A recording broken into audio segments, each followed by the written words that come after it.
janji saya dapat jumpa kalian sekejap, jadilah pada hari ini. Di mana hari ini kita akan melihat what do we call topik yang terbaru, iaitu topik 3. Saya akan masuk ke topik 3. Selebihnya saya akan gantikan dengan video. Topik 3 ni adalah berkaitan dengan kontrak dalam kejuruteraan awam. Kontrak dalam kejuruteraan awam. Jadi selepas kali ini saya akan berikan notanya. Di mana notanya adalah nota yang diambil daripada modul kontrak dan taksiran. Jadi daripada situ kalian boleh lihatlah apakah isi kandungan di dalam topik 3. Okey, jadi bagi siapa yang masih rakan-rakan yang masih belum masuk, kita harapkan supaya dapatlah bantu supaya mereka masuk. Sekejap pun jadilah pada pagi ini. Saya akan terus present modul tersebut.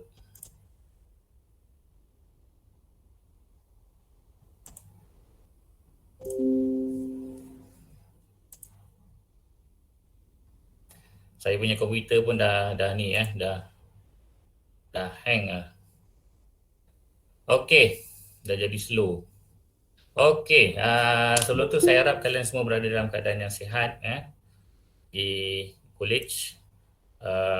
Pagi tadi pun saya dapat satu makluman bahawa ada kawasan kampus yang sedang disanitasi. Jadi kita masih ada isu isu pandemik, pencemaran virus di kampus. Jadi saya harap kalian dapat berhati-hati, terutamanya bagi yang akan menjalankan makmal, akan menjalankan makmal dan masuk ke kampus serta urusan-urusan lain supaya kalian lebih berjaga-jaga lah. Okey, topik 3 ni adalah berkaitan dengan kontrak kejuruteraan awam, di mana kita akan fokuskan kepada dalam kejuruteraan awam punya bidang apakah kontrak yang terlibat. Okey, so basically secara umumnya kontrak yang biasa dipraktiskan dalam pembinaan projek pembinaan ni adalah berdasarkan kepada kaedah bayaran dan juga kaedah perolehan. Ini dua ni adalah cabang besar di dalam kontrak kejuruteraan awam dan juga pembinaan bangunan secara kaedah bayaran dan juga secara kaedah perolehan. Okey, apakah itu? Kita akan lihat sebentar lagi. Okey, kalau kontrak berdasarkan kepada kaedah bayaran, ia akan merujuk kepada seberapa banyak kontraktor itu telah melakukan kerja, maka mereka akan dibayar. So, perkara ini akan terkandung dalam dokumen kontrak lah, akan di spell out dalam dokumen kontrak, di mana ia adalah secara lump sum, kontrak pukal, kontrak ukur dan nilai dan juga kontrak bayar ganti kos ataupun cost reimbursement. Dia contoh dia macam ni lah, kalau kontrak pukal ni kontraktor buat kerja, dah siap semua, baru dibayar. Kalau kontrak ukur dan nilai ni, kontraktor buat kerja sebulan, kemudian akan dinilaikan, diukur dan dinilaikan, kemudian dibayar pembayaran untuk bulan tersebut. Contoh macam tu. Kalau kontrak bayar ganti kos ni adalah merujuk kepada percentage of profit margin. Profit margin. Okay, nanti kita akan lihat lagi. Okay, yang ini kalian kena fahamkan dengan baiklah. Perbezaan di antara kontrak pukal, ukur dan nilai dan bayar ganti kos. Secara umumnya, apa yang saya cakap tadi tu, kalau kontrak pukal tu, kontraktor buat kerja sampai siap baru dibayar sekaligus. Kalau kontrak ukur dan nilai, setiap bulan biasanya akan diukur dan dinilai kerja kontraktor tersebut dan dibayar. Katakanlah kontrak tersebut berlangsung selama 1 tahun, maka setiap bulan akan diukur dan dinilai kerja kontraktor dan akan dibayar pada setiap bulan oleh klien. Kalau kontrak bayar ganti kos ni, di mana ia akan merujuk kepada profit margin, profit margin yang telah dirunding di antara kontraktor dan klien. Okey, kita akan lihat satu persatu. Kontrak pukal,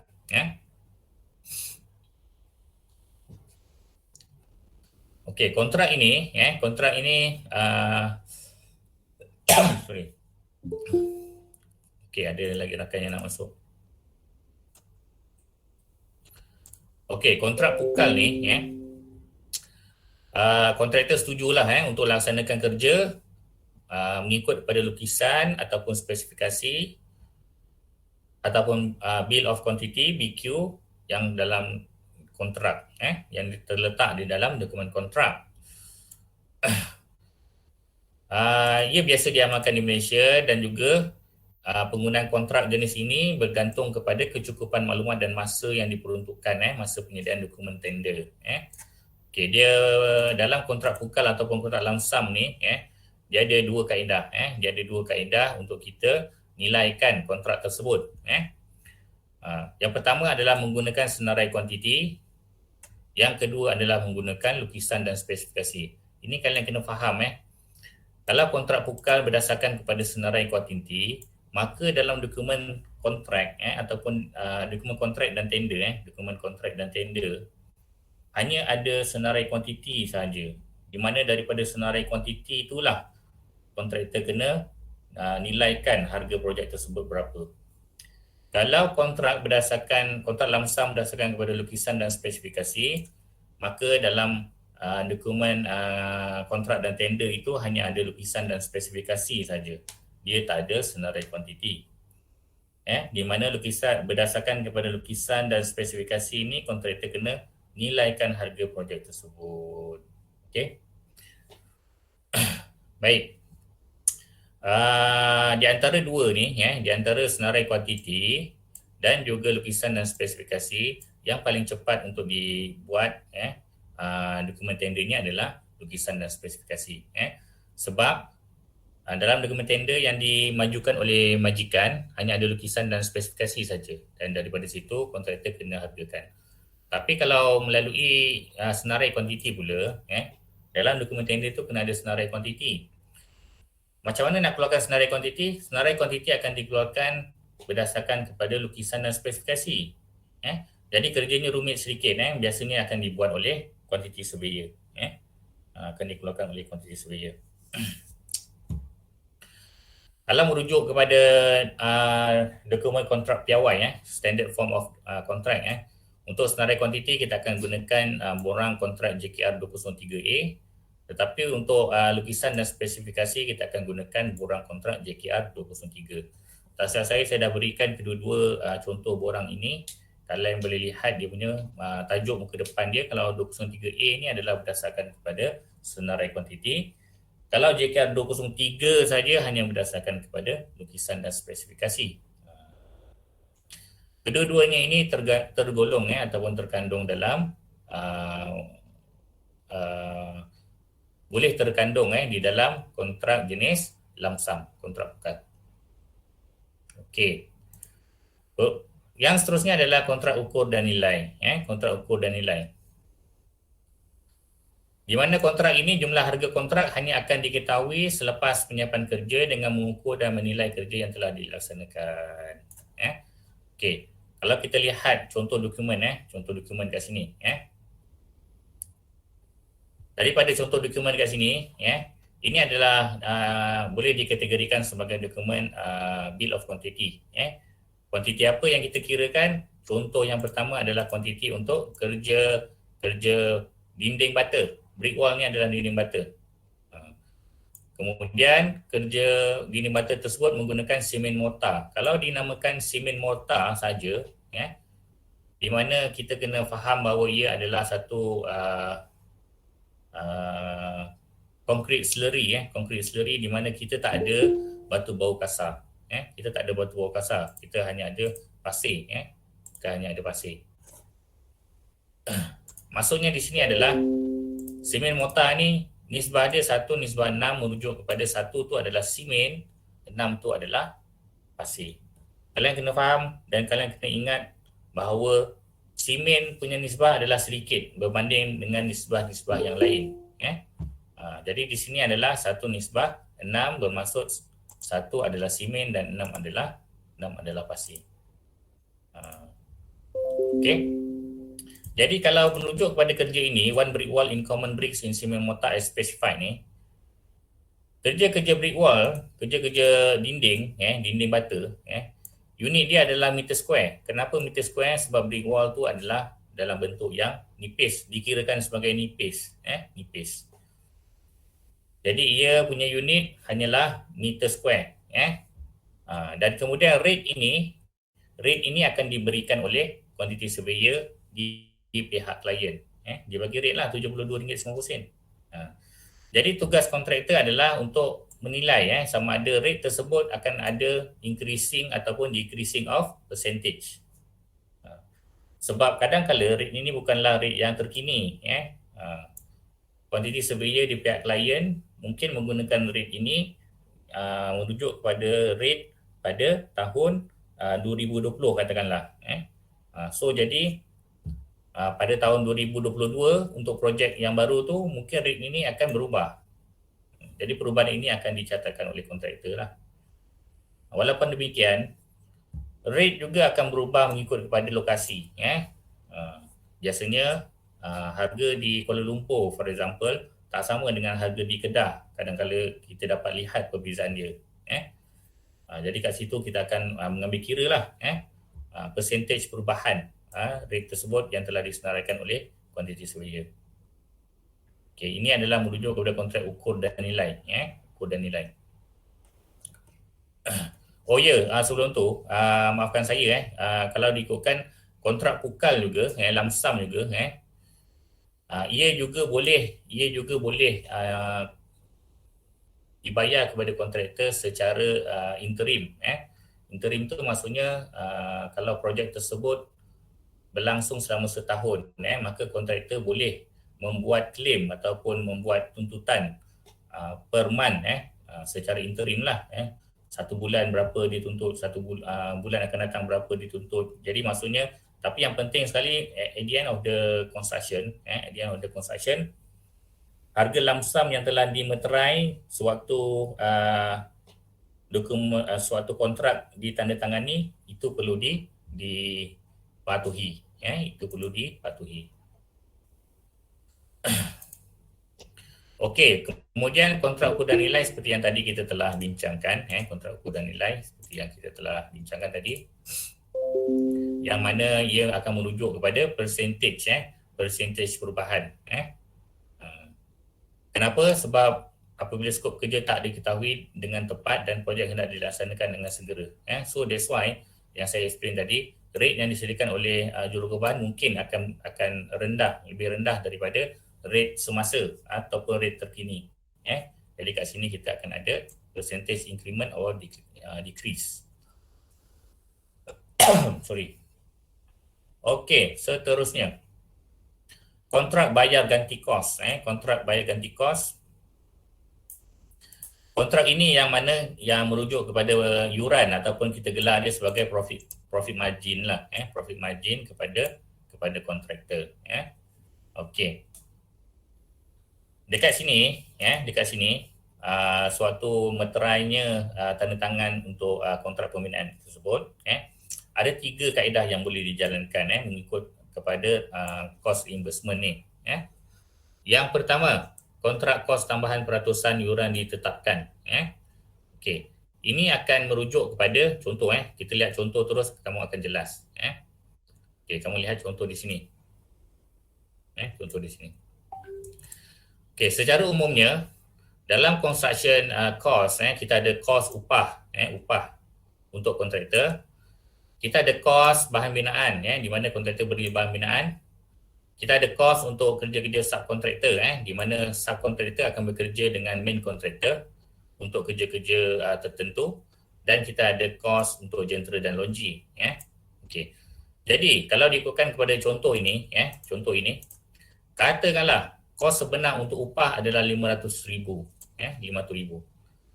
Kemudian, margin keuntungan yang dipersetujui oleh kontraktor dan juga klien adalah 25% untuk kos upah. Jadi 25% daripada RM500,000 adalah RM125,000. Jadi jumlah RM500,000 tambah RM125,000 akan jadi RM625,000. Ini yang kos peratusan yuran ni yang kita rujuk kepada profit margin yang akan diterima oleh kontraktor lah. Ia telah dipersetujui dengan lebih awal.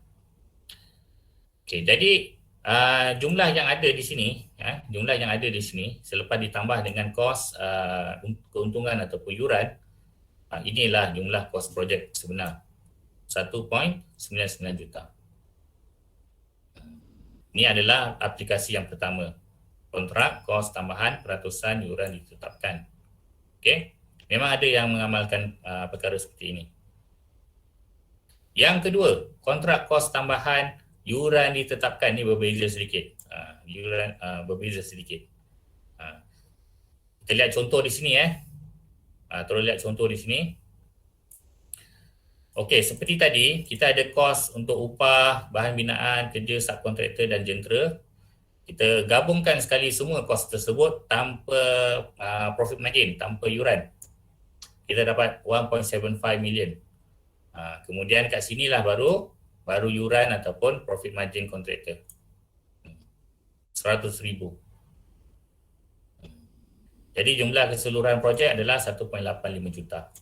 Ia berbeza sedikit dengan yang sebelumnya yang tadi, di mana kalau kita lihat yang sebelumnya tadi, kita nampak bahawa kontraktor akan dapat profit yang lebih banyak lah sedikit.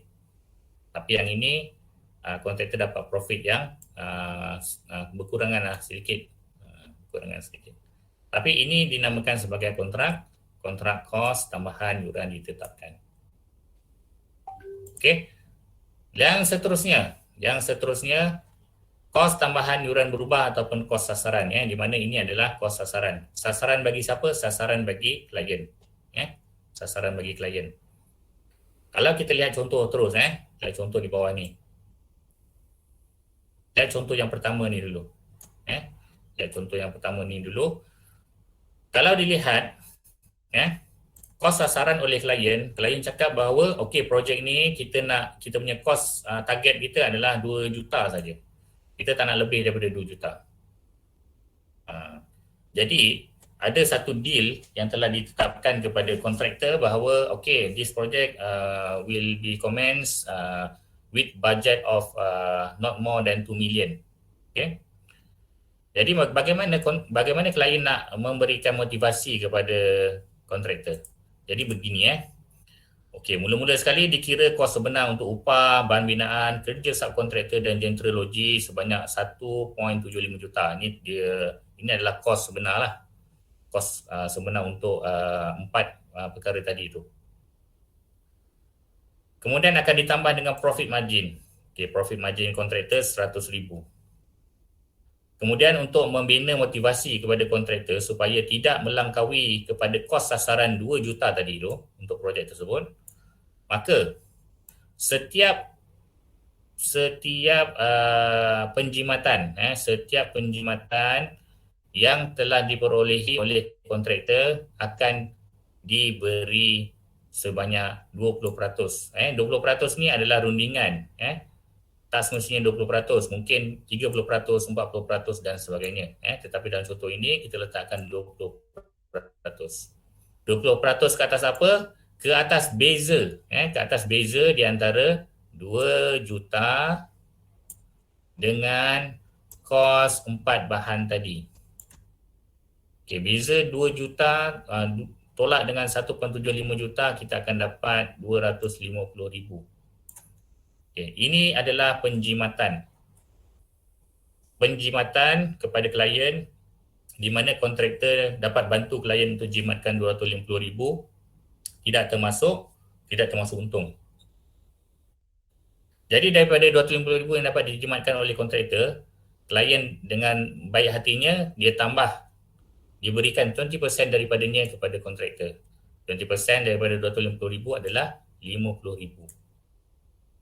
Jadi 100,000 profit margin campur dengan penjimatan yang telah dibuat oleh kontraktor dan telah diberi imbuhan oleh klien, maka kontraktor boleh bawa balik 150,000.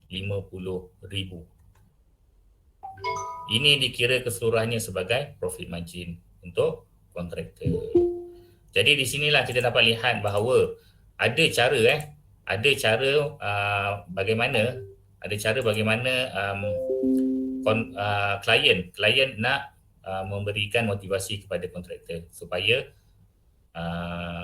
kontraktor memenuhi kos sasaran yang telah ditetapkan oleh klien, ya. Jadi itu antara cara-cara bagaimana kita nak maintainkan motivasi, motivasi kepada kontraktor lah. So kat sini kontraktor akan cuba sedaya upaya lah untuk merendahkan kos upah, kos bahan bina, kos subkon dan kos jentera. Kenapa dia nak merendahkan kos sebenar ni? Sebab dia nak dapatkan pertambahan persentage yang lebih tinggi terhadap beza di antara kos sasaran dan kos sebenar tadi. Okey, kita sampai setakat tu dulu untuk pagi ni. Actually saya dah, alhamdulillah lah, saya dah lega lah dapat kongsikan bab 3 kepada kalian. Saya rasa kita tak sempat untuk berkongsikan what do we call soalan-soalan. Kita akan kongsikan, kita akan discusskan soalan-soalan yang kalian ada pada hari yang lain lah, pada hari yang lain. Next kita akan bincangkan tentang kaedah perolehan. Perolehan ni sama macam kaedah macam mana kita nak kita nak kontrak kita itu berlangsung, kita nak kontrak kita itu berlangsung. Okay guys, girls, maafkan saya hari ini kita hanya dapat berjumpa sekejap sangat, setengah jam saja, disebabkan oleh beberapa perkara yang tak dapat saya elakkan. Namun demikian, saya berterima kasih kepada kalian sebab willing untuk bersama-sama pada pagi ini walaupun sebentar untuk kita introduce bab 3 dalam kita punya pengajian.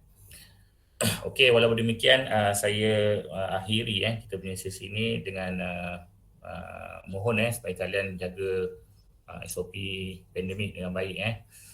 Sebab risau juga saya setiap minggu kita ada kes sanitasi kes sanitasi di kampus kampus induk, di kampus Paguh lah.